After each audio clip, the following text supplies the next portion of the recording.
how's everything with you? It's been really good. And you're based out of London, or? No. I'm in Los Angeles. Wonderful.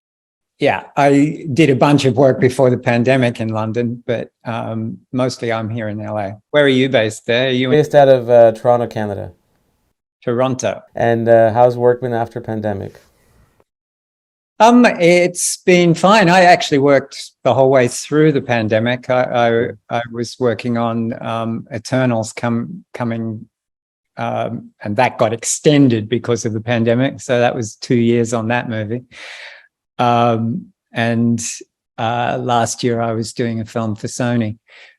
I am between things right now, so this is a perfect time for something like this.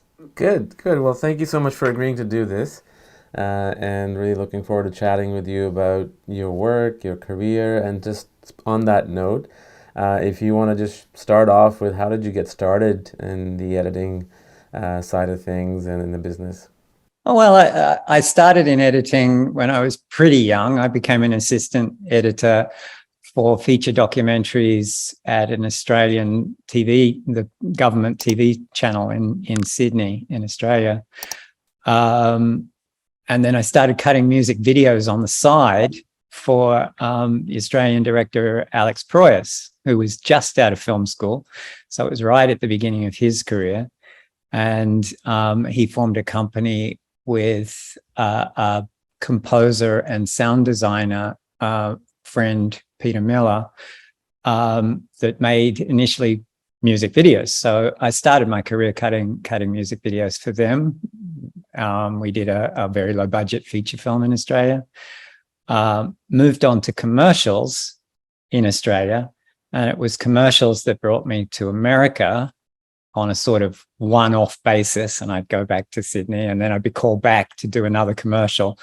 And that's how I met Gore Verbinski on commercials. Before he was even directing, he was the visual effects supervisor for the production company. And once he started directing commercials, he asked me to cut them. And when he got his first feature film, which was MouseHunt for DreamWorks, he asked me to cut that. And the rest is history, as they say. Fabulous. And what are some of the commercials that you have edited? I'm assuming that was in the 90s or the late 80s that you did that, the commercial work? It was, commercials were late 80s and the first half of the 90s. So everything before MouseHunt, which was 97, right, was commercials and music videos. And some of the commercials that probably stand out to mainstream that you may have done that Well, the one that people always mention is the Budweiser Frogs. You did that. Yeah. That's pretty well known. One of the first set of commercials, and the job I met Gore on, was for the Super Bowl. Do you know the Bud Bowl, where the bottles actually play football? It rings a bell. This was in the mid-90s, right? Yeah, they used to do it each year, and I did one of those. I think it was 92, and it was a set of 4 commercials for the Super Bowl. Cool. Yeah, they were all pretty fun things. I'm sure they were. How did you transition from, I know from editing feature narratives to editing feature documentaries is a very difficult process because they're two different beasts altogether. You know, with feature narrative, you have a script and everything. With feature documentaries, not always the case because story is always changing, or you're going in this direction and that direction. Yeah, while I started as an assistant editor in feature documentaries, I've never actually cut a feature documentary. Oh, you never did?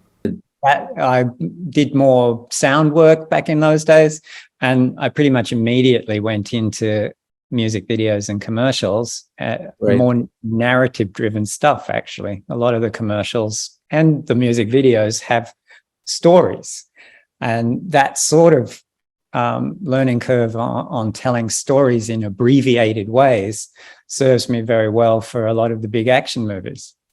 Sure. And when you came on board on MouseHunt, which was, I think, DreamWorks' third film or second film, one or the other. was the second. Yeah, I think Amistad came around the same time, like within a week or two before, or after, sorry. But why, when Gore brought you on, how does it work at that? How did it work at that time? Was it the director's pick even back then that this is the editor that I want to work with? The story Gore tells me about that is he'd go into production meetings and he'd have to give up on certain things. They'd say, we want it this way. And he'd go, oh, all right, you can do that, but can I have my editor? And he would do that repeatedly. And eventually they said, oh, all right, you can have your editor. That's a So it was Gore that pushed it. He wanted someone on his side doing his first film. And we've worked very well together over the years. He's still a very good friend of mine. I pretty much worked on every single one of his films. That's been a wonderful collaboration throughout my career, and we've learnt to tell these big stories together. Yeah, and Mouse Hunt was something that was. I was reading up on it. There was there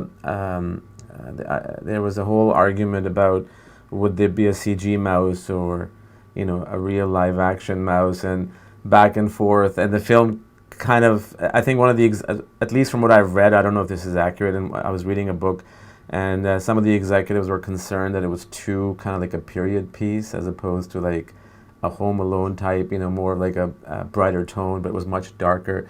And as an editor, how did you deal with the storytelling of Mouse Hunt? Because film is written twice, once in the scripting stage, 3 times: scripting, production, and post-production.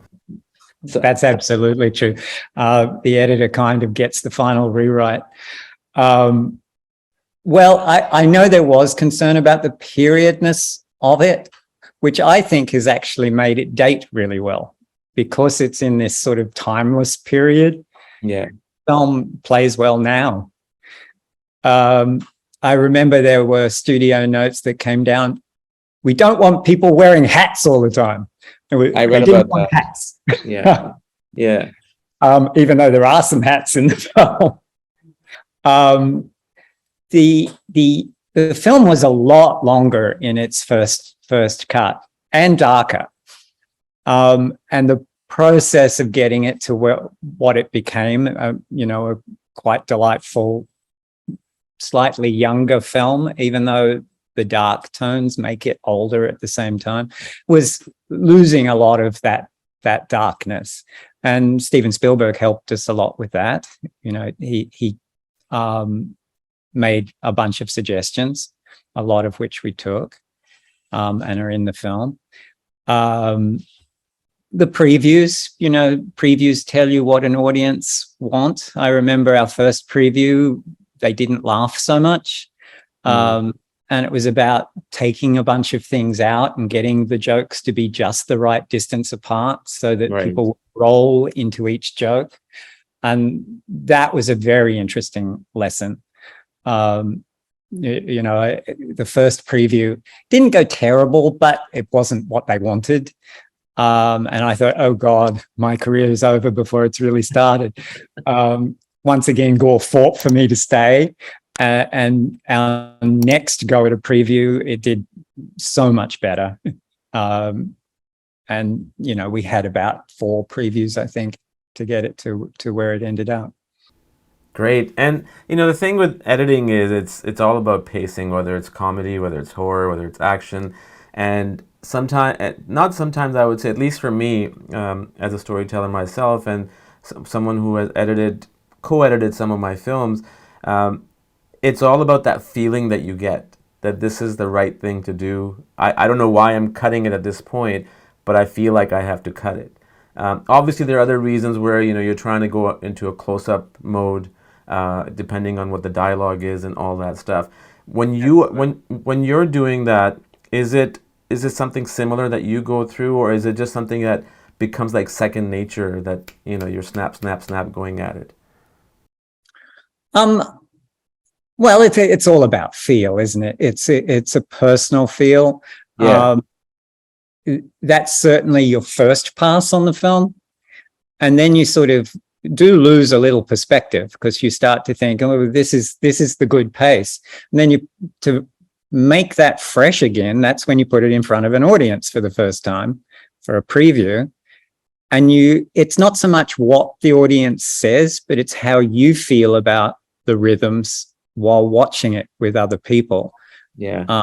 And it's very informative, that process. And when you were screening MouseHunt, when you're editing a film in front of a screen, it's a totally different perspective as opposed to when you're sitting in a theater watching with an audience, and then you start picking up on things. Like you see things that you didn't see when you were editing them. And that's absolutely true. Right, and that cringiness that comes to you, I mean, it comes to a lot of filmmakers. I don't know if it came to you as an editor. that oh shoot, there's that feel that something is in there. I wondered the audience picked it up or they didn't pick it up. Was there an example like that in any of the films that you've edited? It doesn't have to be MouseHunt.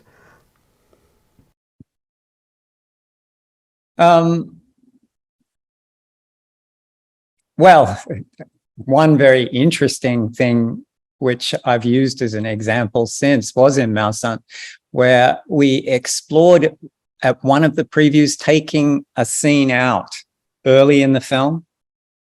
And I seem to think it was the diner scene where the brother orders a cheese sandwich. Right. And at the preview, it wasn't until the end of the film, the last scene in the now string cheese factory, where we realized we've ruined the movie. Okay. Because without that early scene, the end scene felt completely stupid. So that's something you picked up on when you were watching it with the audience. You had to watch the entire film through with an audience, and you get to that scene and you go, oh my God, this scene doesn't work anymore.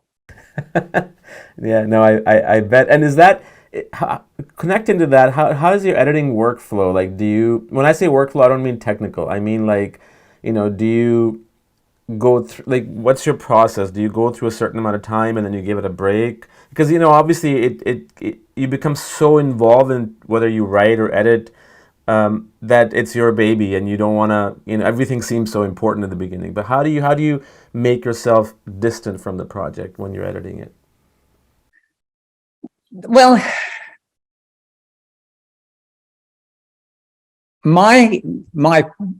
the thing I do the most is watch large chunks of the movie through. Mm-hmm. So I'll often start at the beginning of a reel, play it down, and then when something bothers me, I stop, I make an adjustment, and then I go back to the beginning of the movie and watch it all through again, see what that change felt like, and continue watching until something else bothers me. A process of watching all the way from the beginning of a reel, not just from the beginning of a scene, because, that rhythm is really important to me. I do that even more on a lot of the jobs where I come onto the film quite late to help them, rethink and tighten. That's certainly what I did on the first Guardians of the Galaxy. I did a pass where I'd watch it down, and every time I saw even the slightest little pause that bothered me or performance hiccup, I'd make an adjustment, and then I'd go back to the beginning of the reel and can do it all through again. And it's laborious, but it works for me. When a film starts, so we can start talking about the Mexican here, or you can talk about anything, but when a film starts, how involved are you? I know it depends different with editors, different filmmakers. Are you involved on set cutting dailies, or is it coming to your office, or you have an assistant editor that's doing that? Like, what's the process of that for people who want to get into editing, and how do you tackle that? Well, it's funny how even a lot of crews don't realize the editor starts working the day they start shooting. And sometimes before, sometimes we're cutting previs so that they know what to shoot for action scenes. But certainly day one of shooting, we're there cutting, either near them or maybe remotely, but communicating with the director on a daily basis, so that if they've missed some coverage or just had to move on more quickly, and you feel that something is missing, you discuss it with the director and they'll go, oh yes, I should pick that up, and they'll pick it up in a day or so. So that's one of the biggest functions the editor is serving during the shoot, is just making sure all the pieces go together and work. The editor gets obviously the first cut of the movie. So it's my favorite period of a production, because the movie is mine for a while. Right. Then annoyingly, the director finishes shooting and then he comes and starts telling him what to do. And which leads to my next question, right? You've worked with a lot of filmmakers, Gore, of course, you've worked with on several projects. This is not to cause any controversy, it's all, light jokes and humor, is that, how do you feel when a director comes and you're sitting together and, if there was a scene where you really feel this is something that needs to be the way I think, not ego thing, but just, the feel that you have versus what the director feels, what kind of discussion and argument you guys have? For me, it's not about discussion. I just sulk until I get my way. Okay, well, that's great. No, it's obviously a collaborative collaboration. Thing. You discuss it. If you feel really strongly about it, you just argue your point. The director has the final word. In fact, the studio ends up having the final word mostly. It's discuss your ideas and say why you think this is better than that. So was there a time on Mexican where that happened? And if so, what scene was it that you may have felt strongly about it and it stayed in the film? Funnily enough, there was one scene when they were setting all these mouse traps out and then they got trapped in a corner. Mm-hmm. And there was one part of that scene which was shot, and right from the time it was shot, I went, this is never going to be in the movie. And I never cut it. I just never cut it. And Gore never made me cut it because I think he realized it could never be in the movie. So it's not like we missed exploring something. It was just so obvious it couldn't go in the movie. Right.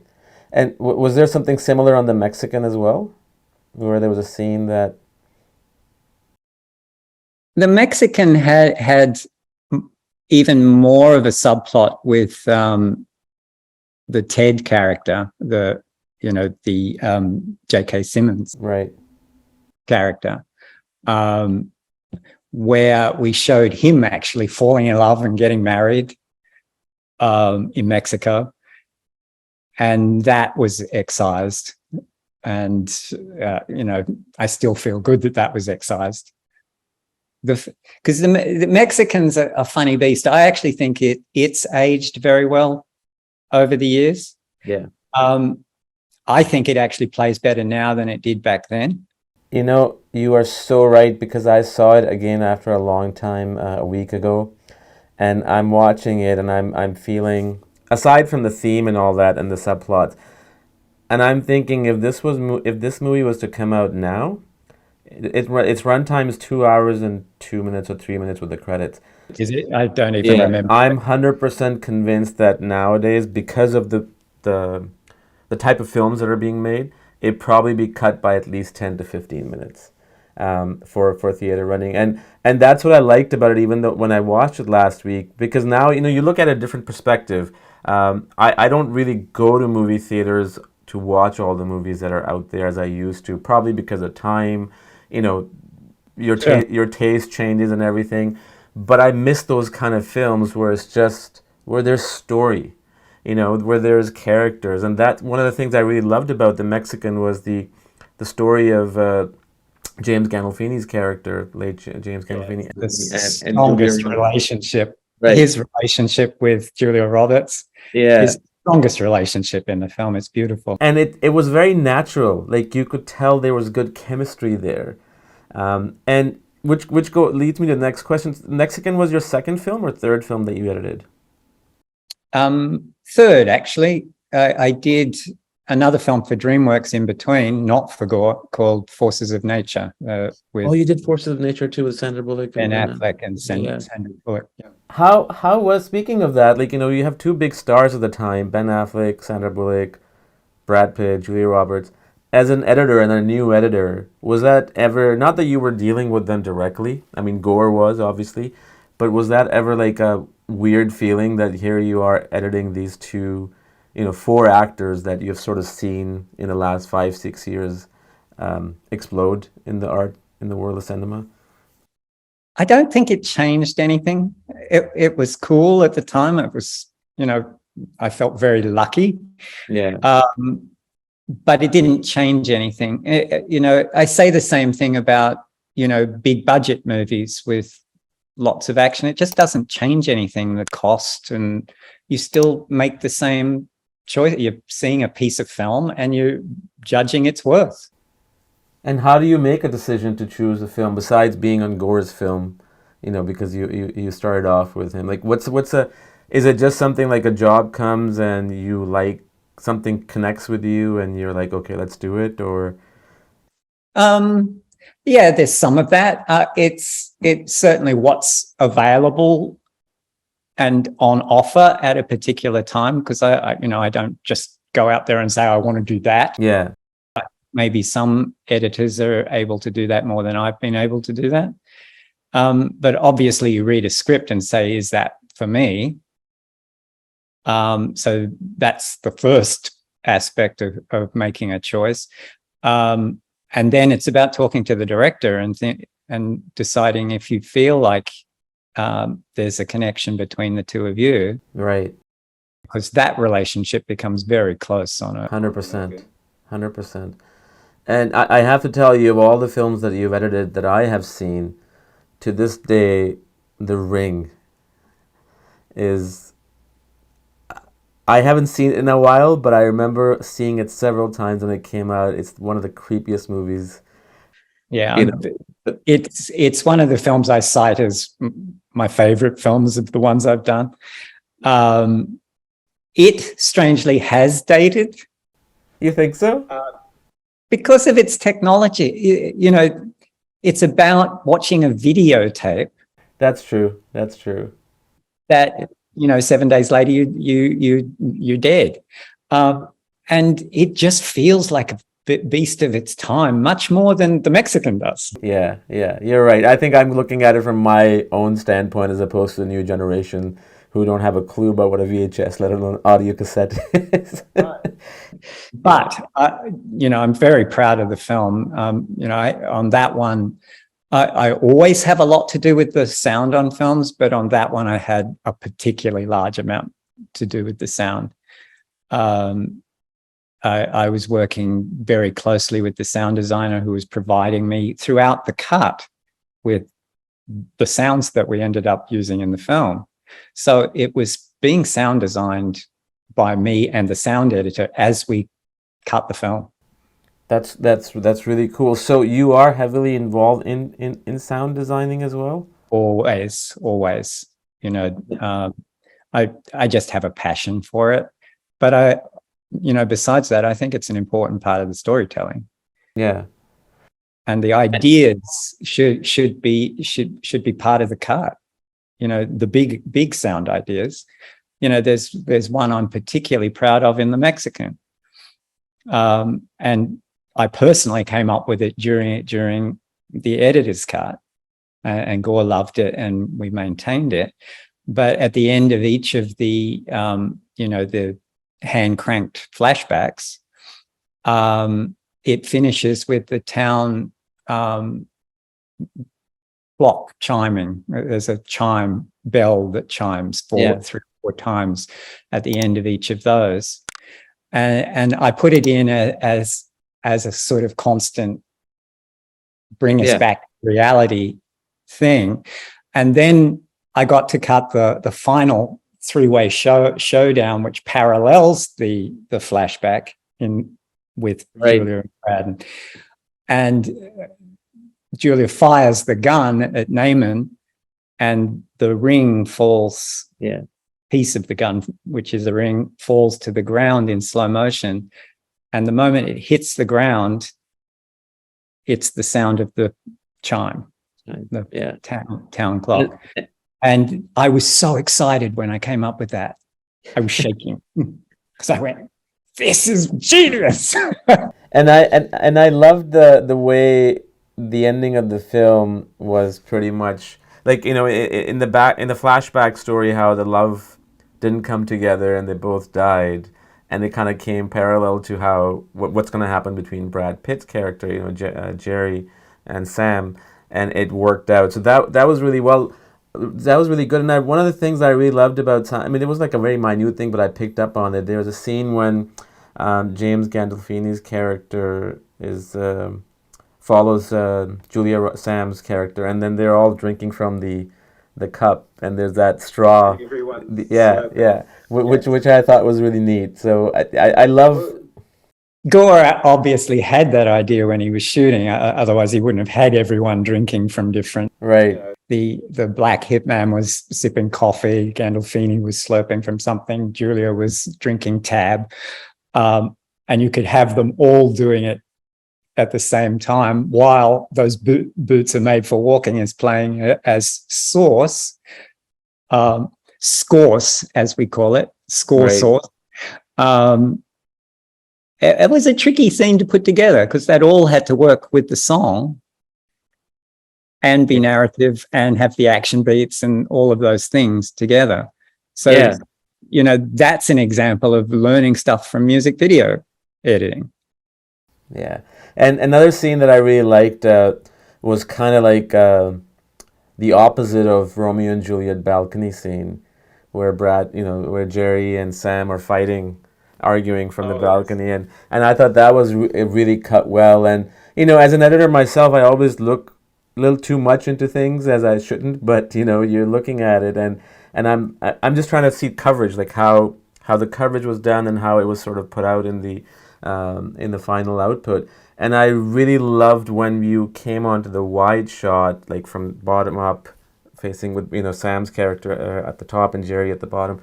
And that's when you see a giant distance between them, that this is what their relationship has become. That's kind of symbolic, yeah. Yeah. It's always the interesting trick with where to put the wide shot. Yeah. You know, the easy place is the establishing at the beginning or at the end.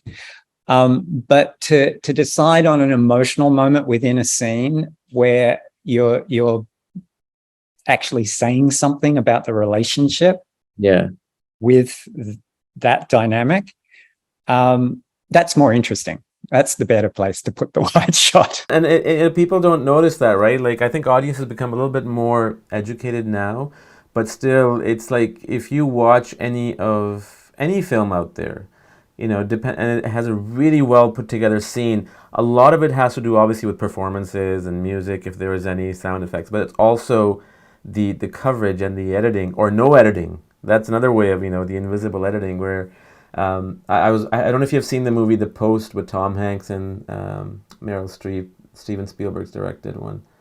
Came out 4 or 5 years ago. Yes, I have. So the opening, I was listening to Spielberg's interview. The opening shot of that, where they're in a restaurant, he had done a lot of coverage, but then in the post they decided to leave it to a master shot, pretty much for a good 5-6 minutes. It's really interesting when that happens. And it's amazing, that really draws you in, and the environment that they're in, where there's a waiter walking in the background and somebody getting up. It just immerses you that you're really there. I'm not saying that coverage is bad, but sometimes, depending on the scene and the message that you're trying to send to the audience, it really draws you in and immerses you in. Sadly, coverage often becomes necessary when you're shortening a scene. I know. I know. So it's a good thing to have. Yeah. But it's beautiful when you can play things in held takes. And of course, Steven Spielberg is a master at that. He designs one so beautifully. Yeah. And is there an editor that you've always sort of looked up to? I mean, Walter Murch is obviously the main one that we always look up to, but yourself? From Walter Murch has always been God, but Anne Coates is a major hero of mine. I did get to meet her years ago when I was doing, after I'd finished Pirates of the Caribbean, the first Pirates of the Caribbean.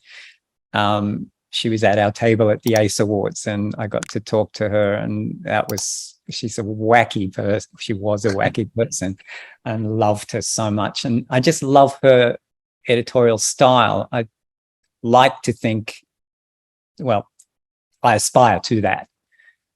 I really love Dodie Dawn's style as well.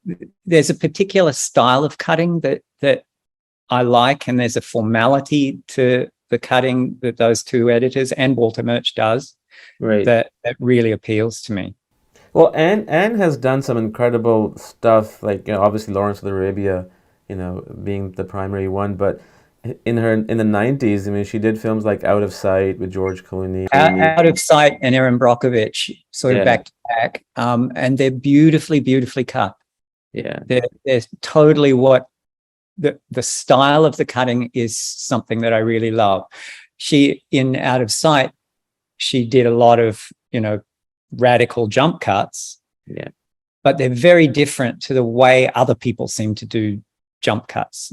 I think they're beautiful, and a lot of people's jump cuts are not. Fair enough. And in terms of the Mexican, what was the process of that in terms of dailies as well as the screenings that took place, and how much did you have to cut, if anything, or change? Well, even the way we ended up, I think both Gore and I felt the film was too long. So it was a process of what can be taken out and not spoil it, because there's a lot of parallel stuff which is symbolic and key to why it functions. So, and the length is part of why I like it better now than I did back then, because I was super aware of the length. And I think probably if I knew then what I know now, I could have made it shorter. Right. It's all a process of learning. But, it's what I told you about losing part of the Ted character's side story. Yeah. We had to let certain things go that were there for a reason. There was part of the backstory, the side story of Gandolfini falling in love with the guy from the diner. There was a whole scene where what's the actor's name? Which one? The love interest for Gandolfini. I'm not sure. He looked very familiar. I was watching it last week, and he's been in a bunch of. He's a very good actor. I'm just trying to look it up if I can find it. Anyway, there was a scene where he did drag in a club in Vegas, and we took that out. Okay. It gave the film some more scope. There was a lot of aspects of it that we really liked, but it didn't move the story along in a nice, solid fashion. Right. His name is Michael Caraveris. Is that how you pronounce it? Caraveris, I think it is. Yeah. Yes. That side romance that is important to the film, but we ended up preferring seeing it more through Julia's eyes, her watching this happen, rather than seeing it through them. Now, had Mexican been a mini series, do you think those scenes that were cut out, into like 30-minute episodes times 5 or times 6, you think they would work if that was the case? Hard to say. I've never cut a mini series, so I don't know how I would have approached that. Obviously, more time is more time. Yeah. But whether it would still not have moved the story forward properly. No, that's that. You don't think it would have moved the story forward? I don't think so. No. Okay. And when you were, one of the things that I'm kind of going back and forth now. Obviously, you cut Pirates of the Caribbean too. Did you cut all of them, or you just? 1, 2, and 3. One, I didn't two, cut all of them, but I cut the first 3. I cut the trilogy, not the other 2. trilogy. How many are there? 5 now? Were there 5? Are there 5? Yeah. Yeah. And how was working on Pirates of the Caribbean different than anything else you may have done? Because I feel that Pirates of the Caribbean had more effects, visual effects, than all the other stuff that, at least the DreamWorks stuff that you did. Maybe I'm wrong. And how was that, working on a complete different project with visual effects, with a lot of different aspects? Well, fortunately, with my background in music video and commercials, I sort of always felt comfortable with visual effects. So it wasn't any sort of shock to my system. And,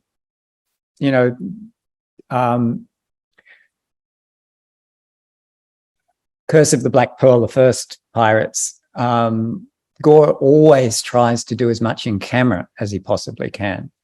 He is a stickler for keeping the visual effects honest. Like in Pirates 2, Dead Man's Chest, the big sword fight in the wheel, rolled through the jungle. A lot of that was physically done. There were very little, there'd be paint outs of rigs and things like that, but it was physical effects that we had as dailies, which obviously makes it a lot easier to cut. Even some of the what became fully CG characters like Davy Jones, there was Bill Nighy in a grey suit with dots all over it, actually performing in the scene. So you would cut it like you would cut a drama scene, and then the effects work would be done on top of it. And the fact that you did 3 Pirates films, does it become is it something that you revisit happily, or is it something that you want to do different things? What was like doing Pirates of the Caribbean 3 times?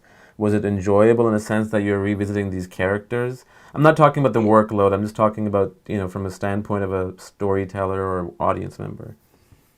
It was lovely to be able to see that story arc through, because there's a consistency in the first 3 films that aren't in the other 2. I haven't even seen the last 2.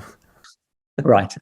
And it's a big story. And, people forget it's not Jack Sparrow's story. It's Elizabeth Swann's story. Yeah. It's the story of her dreaming about being a pirate and becoming the Pirate King by the 3rd film. Yeah.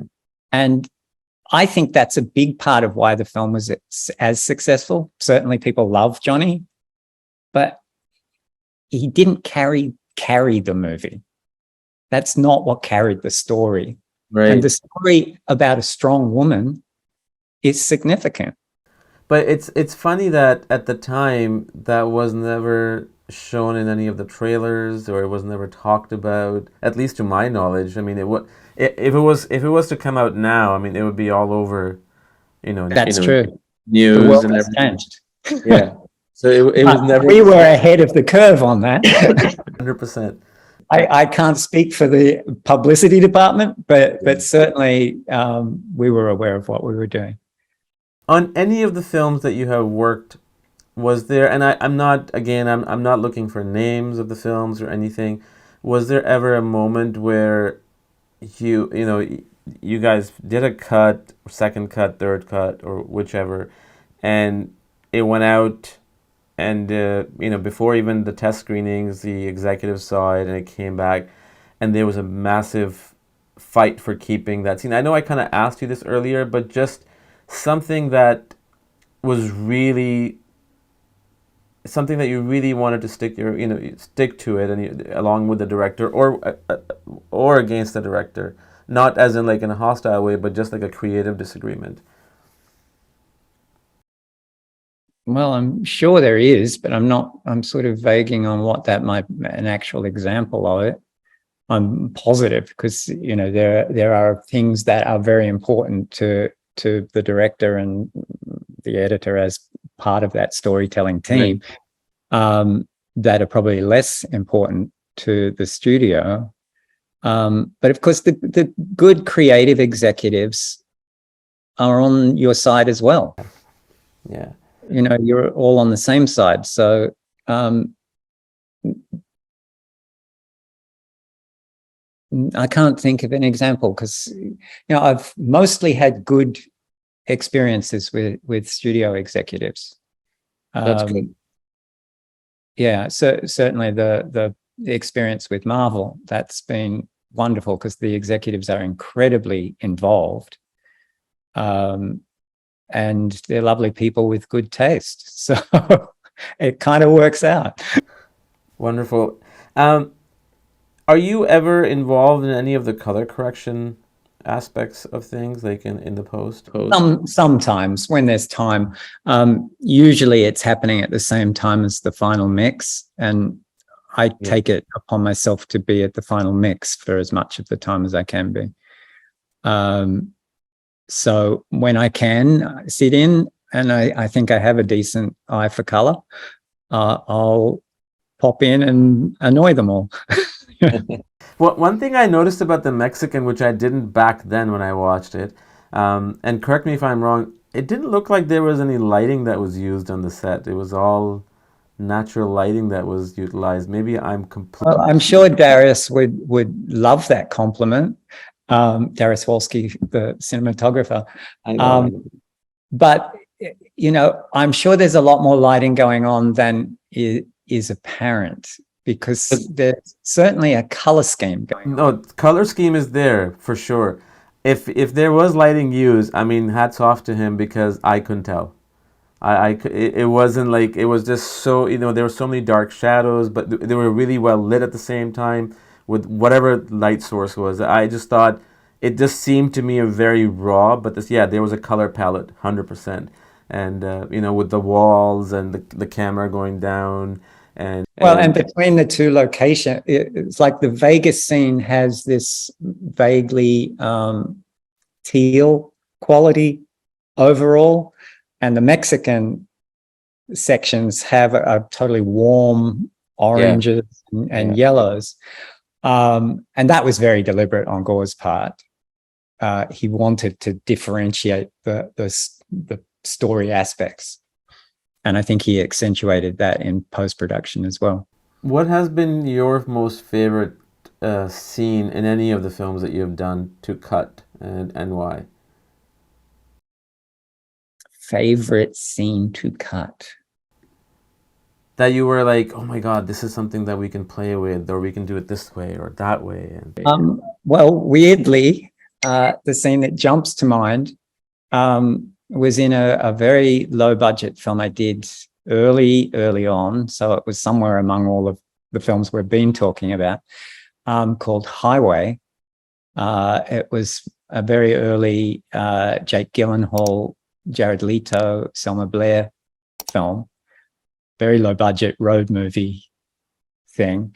And there's a scene with Jeremy Piven as a drug dealer that I was so excited with as I was cutting it, because the director wanted me to go wild with getting into the headspace of someone that's high on everything, you know. So it's all done with jump cuts, and it's crazy repeat things. And I was so excited with that scene when I finished cutting it, because I felt like I created something fresh. I think that was I was just looking it up. That came out in 2002, and Jake was quite a kid. I think he was 19 or 18 or something. Yeah. And what are you working on without any, things that you don't want to talk about? What are you currently working on or going to be working on or excited to work on? Nothing immediately on the horizon. I've just done a month on Disney's Haunted Mansion, just helping them out for a particular preview. That was totally fun. I think that's going to be a fun movie. So at the moment, I'm taking a little break and looking around. So Good. if you know of anything, please let me know. And is there a particular director that you would love to work with that you have not, or is that something that doesn't cross the mind?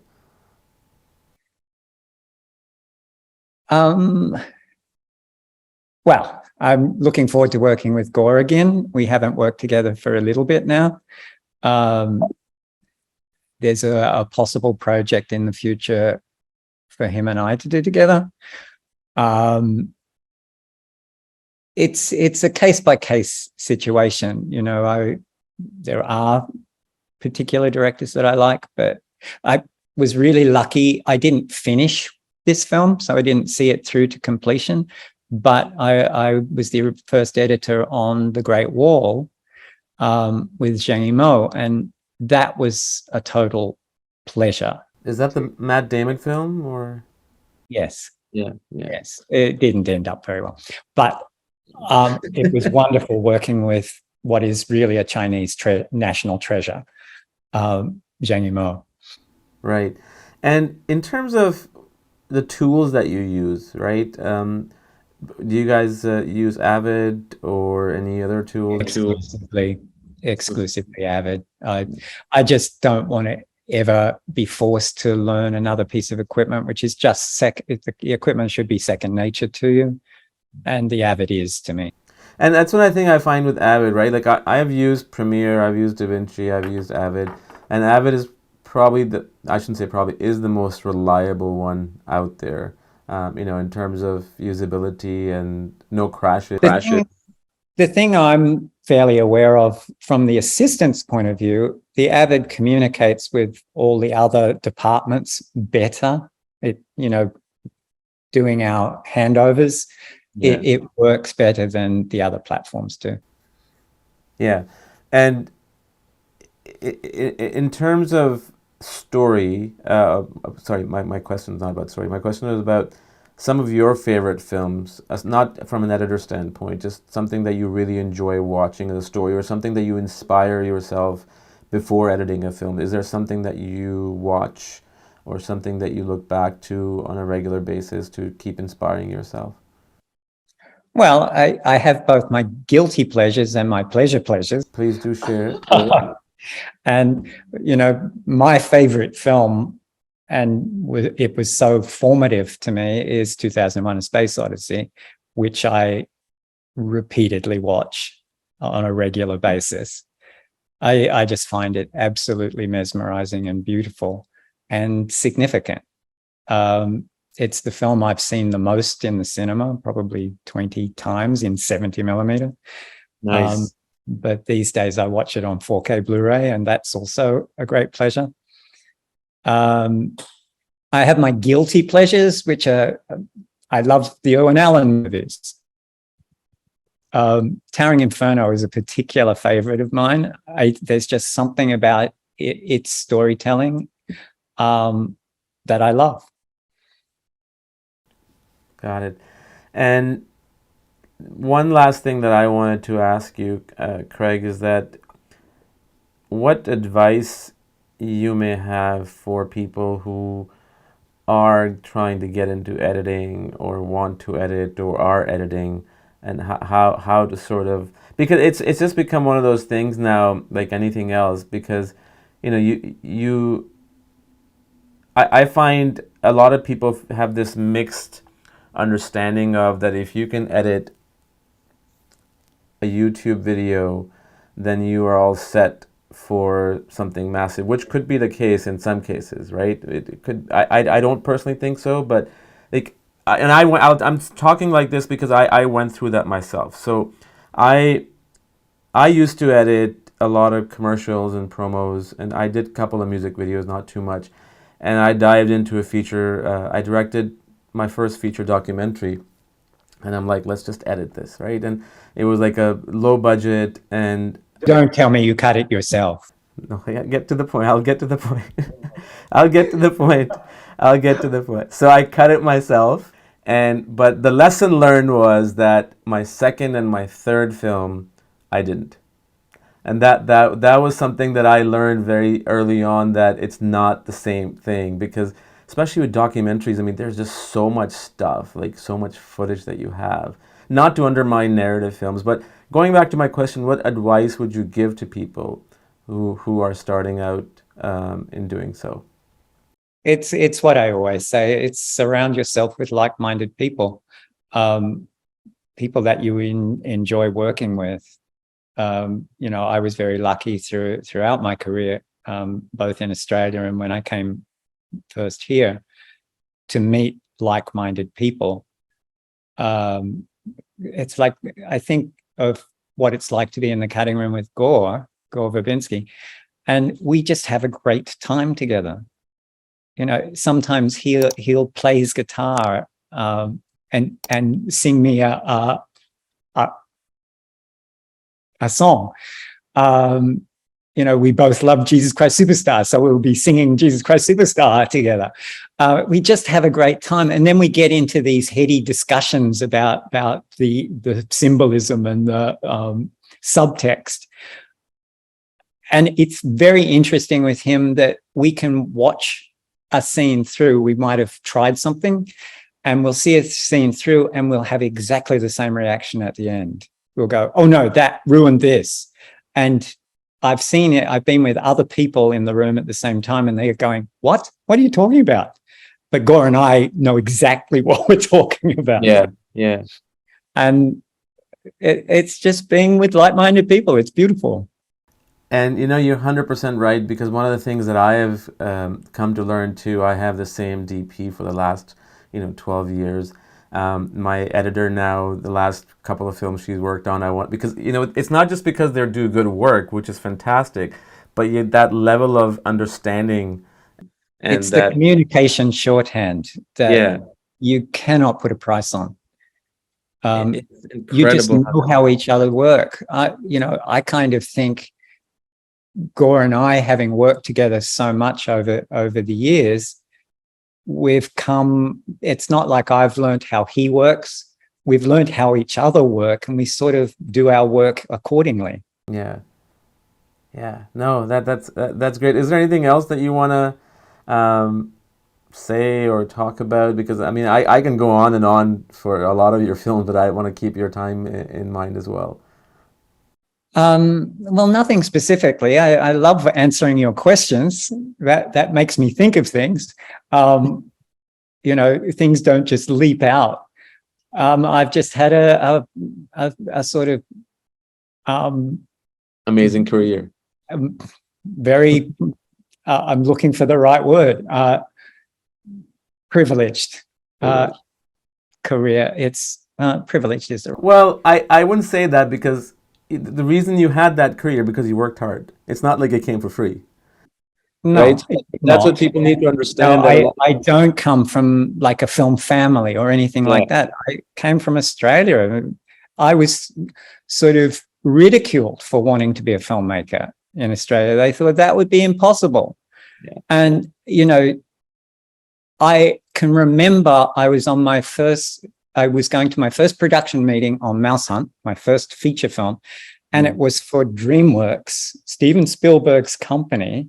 Right. And in the car on the way there, I had a little cry to myself, because my career had been so precisely focused on that moment in time, because they were the films that I grew up loving, all of his films. Yeah. And now I'm working for ostensibly him. Yeah. That was a teary moment. I can feel that, and it's that, and that's something I was saying earlier, that a lot of people, and this happens to a lot of us, right? Like whether you are working in Hollywood, or whether you're independent, or whether you're working in Japan or India, you know, you see someone's career, whoever they are, in whichever field, but let's just talk about films. You feel like, oh, you're so lucky that you can get to do this. Well, you got lucky because you had to work hard, and people don't know that back end story, that the amount of tear and sweat that you had to go through to get to that point. And you're still going at it. And there are a lot of little choices you make along the way, which actually put you in a position for certain things to happen. You know, I can remember in Australia, I said no to certain career paths because I didn't want to get tied down there. And I wanted to keep the possibilities open. And that was the right decision, obviously. Yeah, no, it's about that gut feeling. And have you ever thought about editing a feature doc or series? Not really, you know, it would have to be some subject that was particularly dear to me, but I feel like I like to tell stories in a narrative way. But I mean, they're narrative documentaries. I know there's a lot of narrative to documentaries, but it's a different. What about music videos? Something that you want to do, going back to music videos, commercials, or that boat has sailed as well? I would never say no to that, but they've changed. You know, my career has been blessed by doing these things at sort of their peak in time. Yeah. You know, I started doing music videos in the early 80s, and the 80s were the heyday of music video. It's when MTV actually played music videos because that's what it was created for. And then you know, in the late 80s and through the early 90s, the commercials were at their heyday, and things changed with both of those. So I'm glad I'm where I am right now. What's your aside from 2001: Space Odyssey? From an editing standpoint, what's your favorite film? For a long time, it was JFK. I haven't seen that in a while. I remember watching that. Yeah. Yeah, I think it's so beautifully cut, and you know the stuff that Hank Corwin brought to it, the fast cutting and the way the sound functions as part of the storytelling. That's wonderful. Obviously, I love Lawrence of Arabia, but I particularly like what Ann Coates did on Erin Brockovich. There's just something about the cutting in that film. I love Matchstick Men. That was a great film. Beautifully cut film. Yeah. Did she do Traffic as well? No. Traffic is Marioni. Okay. Well, great, Craig. I hope that this time that you spent, it was useful to you. I certainly enjoyed it. Oh, no, this is great fun. Thank you so much. No, I would love to, attending your schedule down the road, I would love to do more, maybe on a film more particularly. It doesn't have to be DreamWorks. You know, kind of now expanding the podcast into more wider range of topics and stuff. So if it's of any interest, I would love to chat with you more in future.